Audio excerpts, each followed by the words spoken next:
হয়, আমাৰ আমন্ত্ৰণ ক্ৰমেই আমাৰ মন্ত্ৰী মহোদয় পবিত্ৰ মাৰ্ঘেৰিটা ডাঙৰীয়া তেখেতে আমাৰ সভাত আহি আমাৰ সভাৰ অনুষ্ঠান বৃদ্ধি কৰিছে। আমি তেখেতলৈ আন্তৰিক শ্ৰদ্ধা জ্ঞাপন কৰিছোঁ। আৰু লগে লগে তেখেতে আমাৰ কৰ্মচাৰীৰ লগত জড়িত বিভিন্ন বিষয় ইয়াত তেখেতৰ বক্তব্যত প্ৰকাশ কৰিছে।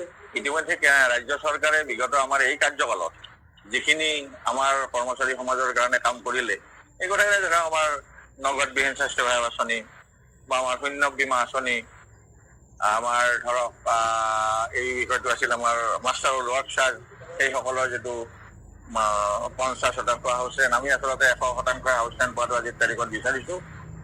অন্যহাতে আৰু আমাৰ এক্স কেডাৰ পষ্টৰ যিটো আজি বহু বছৰ যদি সমাধান নোহোৱা তেওঁলোকৰ কোনো প্ৰমোচন নাছিল, সেই প্ৰমোচন ব্যৱস্থাবিলাক হৈছে তেখেতৰ বক্তব্যত সেইবিলাক নিশ্চিতভাৱেই চৰকাৰে আদৰণীয়ভাৱে বৰ আন্তৰিকতাৰে কৰ্মচাৰী সমাজৰ কাম কৰি গৈছে। আৰু আহি থকা দিনত কৰ্মচাৰী সমাজৰ যিবিলাক বিষয়, যেনে ধৰক আমাৰ শিক্ষকৰ আৰ্জিত ছুটি বা অন্যান্য যিবিলাক আমাৰ গুৰুত্বপূৰ্ণ বিষয় আছে, অষ্টম দৰমহা আয়োগৰ প্ৰতিবেদন, NPS UPS বিষয়, এই সন্দৰ্ভত তেখেতক আমি অৱগত কৰাইছোঁ।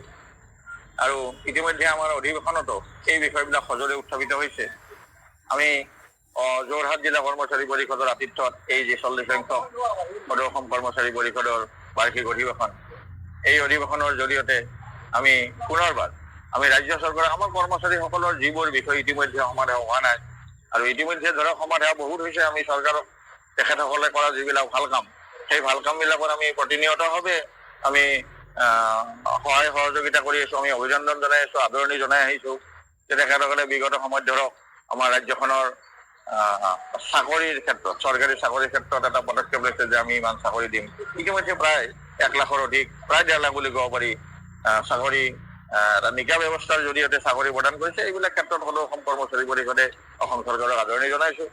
আমি নিশ্চিতভাৱে আদৰণি জনাম আমাৰ অষ্টম দৰমহা আয়োগৰ প্ৰতিবেদন আয়োগ গঠন কৰিব লাগে, আৰু 1/1/26 তাৰিখৰ পৰা আমাৰ এই আয়োগ কাৰ্যকৰী কৰিব লাগে। ইতিমধ্যে কেন্দ্ৰীয় চৰকাৰে যি নিৰিখত আমাৰ বেতন প্ৰয়োগ, কেন্দ্ৰীয় চৰকাৰৰ অধীনৰ কৰ্মচাৰীসকলক বেতন প্ৰয়োগ কৰিব, ঠিক একেই ধৰণে অসম চৰকাৰৰ শিক্ষক, বিষয়া, কৰ্মচাৰী একেই হাৰত বেতন দিব। এই কথাবিলাকতে আজি উল্লেখ হৈছে ইয়াত।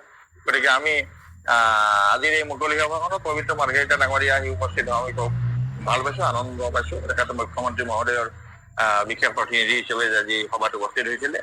আৰু ইপিনে আনহাতে আমাৰ জাতীয়তাবাদী যুৱ ছাত্ৰ পৰিষদৰ নেতা ইয়াত আহিছিলে, তেখেত আছে। আমাৰ এইখন মহাবিদ্যালয়ৰে আমাৰ প্ৰিন্সিপাল অধ্যক্ষ ছাৰ, তেখেতৰ দ্বাৰা আমি আমাৰ অভ্যৰ্থনা সমিতিৰ দ্বাৰা যিখন স্মৃতিগ্ৰন্থ প্ৰস্তুত কৰি উলিওৱা হ'ল, তেখেতৰ দ্বাৰাই আমি এইখন উন্মোচন কৰা হৈছে। গতিকে বিভিন্ন দিশত আমি আজিৰ তাৰিখলৈকে এই অধিৱেশন সফল হিচাপে গণ্য কৰিছোঁ। আমি আশা ৰাখিছোঁ আজি 2টা দিনৰ গোটেই বা বাতৰি আপোনালোকে প্ৰচাৰ কৰি আছে, তাৰ কাৰণে সদৌ অসম কৰ্মচাৰী পৰিষদৰ তৰফৰ পৰা আন্তৰিক ধন্যবাদ জ্ঞাপন কৰিছোঁ। আশা ৰাখিছোঁ অহাকালি আমাৰ অন্তিম দিন হ'ব, অহাকালিও আপোনালোকৰ এই একেই যোগাত্মক সহায় সহযোগিতা থাকিব, তাকে আশা কৰি 2026ত কৰ্মচাৰীসকলে ভাল খবৰ লাভ কৰিব। নিশ্চিতভাৱে আমি আশাবাদী, আমি আশাক লৈ জীয়াই থাকোঁ। গতিকে 26ত আমাৰ কৰ্মচাৰী সমাজৰ যিটো মূল বেতনৰ বিষয় জড়িত হৈ আছে, গতিকে ৰাজ্য চৰকাৰৰ বিশেষ সহায়তাত, ৰাজ্য চৰকাৰৰ সহানুভূতিৰ কথা নাহে, আমি বেতন পাব লাগিব। কিন্তু ৰাজ্য চৰকাৰৰ কিছুমান বিষয় থাকিব যিবিলাক বিষয়ৰ জৰিয়তে আমি মানে উপকৃত হ'ব পাৰিম, আৰু তাৰ কাৰণে ৰাজ্য চৰকাৰৰ আমাৰ কৰ্মচাৰী সমাজৰ এটা অমিল আলোচনা বিলোচনা